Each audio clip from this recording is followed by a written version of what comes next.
What is up, gamers and Avatar fans alike?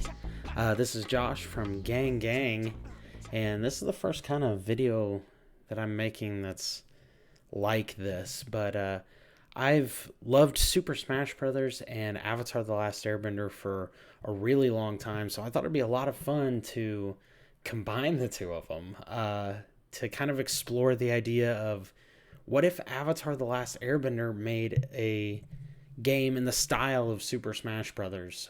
I know we've got Nickelodeon All-Stars Brawl, which features a couple of Avatar characters with a lot of other Nickelodeon characters, which is really cool, but what if the game was just based around Avatar? The first Super Smash Brothers game, Super Smash Brothers for the Nintendo 64, it only featured 12 characters, and I kind of wanted to follow a similar model, which only representing 12 characters for the Avatar universe is impossible. So I gave myself some limiting, some rules, some stipulations. This first video that we're doing today is only going to cover Avatar the Last Airbender and Season 1 at that of Avatar the Last Airbender. So characters like Toph and Azula, like characters you would definitely expect to see in this kind of game or this roster, are not going to be represented in this video. So when making this list, like I said, I wanted to limit it to 12 characters, so we were going to have to be pretty selective with our choices. So some of these character choices might not be the most obvious or the ones that you're expecting the most, but are the characters that I think would make, one, the most unique roster, or two, best represent the series Avatar as a whole, in the context of Season 1. So without further ado, let's get into it. So first choice, really obvious one, we've got Aang, main character of the series, the Avatar. He's going to be the only representative of airbending on our roster, at least this first go around. So I'd imagine most of his moves would be airbending techniques. He'd probably have one waterbending move, but very focused on airbending at this point in the series. And then the next two characters are kind of no-brainers. Katara, who's our waterbending representative, and Sokka, who's kind of representing non-benders. He'll fight with his club and his boomerang. So with those three representatives, we've got the original gang, the Season 1 gang. Moving on, the next two obvious choices, and we're not going to exclude them, are our OG firebending duo, Zuko and Iroh. The game just wouldn't feel right, wouldn't feel complete without these characters. Zuko would be more of a acrobatic, like breakdancing kind of feeling, with his styles of firebending. Maybe even one of his attacks would be with his swords.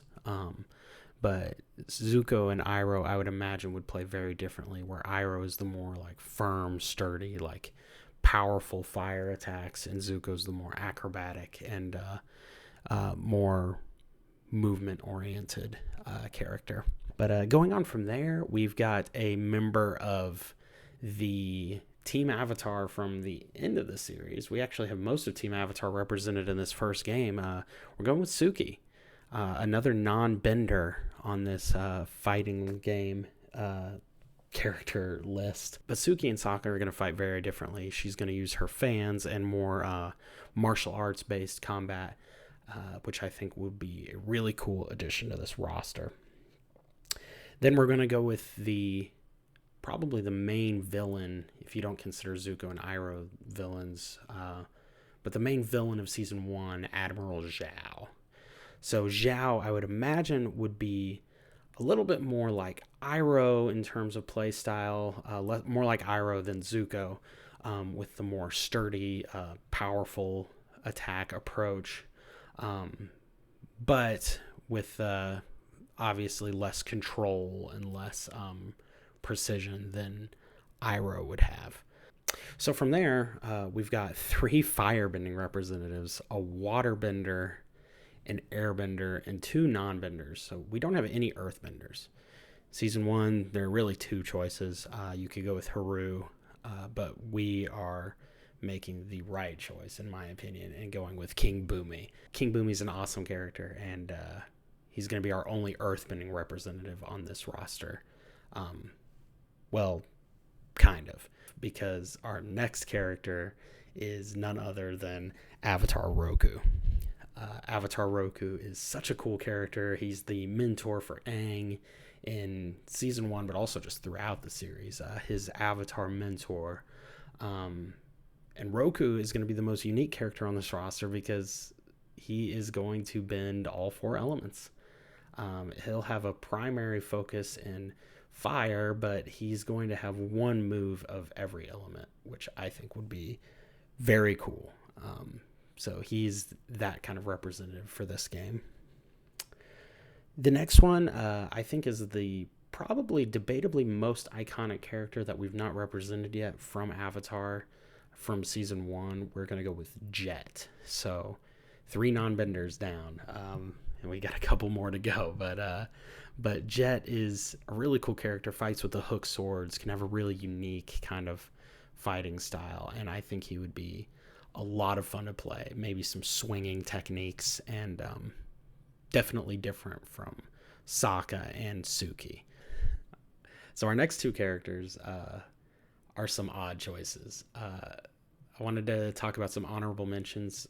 I think June would make a really cool character, but her riding the giant creature that she rides, that's primarily how she fights. I know she has got the whip, but I just think for the sake of this game, it would probably work better to not have a character like that. So maybe June will be included in a future game, but we're going to pass on June this time around. Some other honorable mentions, we've got Monk Gyatso, we've got June, we've got the Blue Spirit, we've got Master Paku, another waterbending representative. A lot of cool characters that are not going to make the cut because it's the Smash 64 version of this game. So there's only 12 characters, so we got to make some cuts. So far we've got Aang, Katara, Sokka, Zuko, Iroh, Suki, Zhao, Boomy, Roku, Jet. 10 characters down, 2 to go. Smash has kind of a trend of doing kind of weird, out of left field, like characters that are really unique and fun to play as. So this is a weird choice, but it's a choice that I think would be fun. I've got Momo as our 11th character. He's obviously going to fight very differently from the rest of the characters. Like Aang, he'll be the only person on the roster that can fly.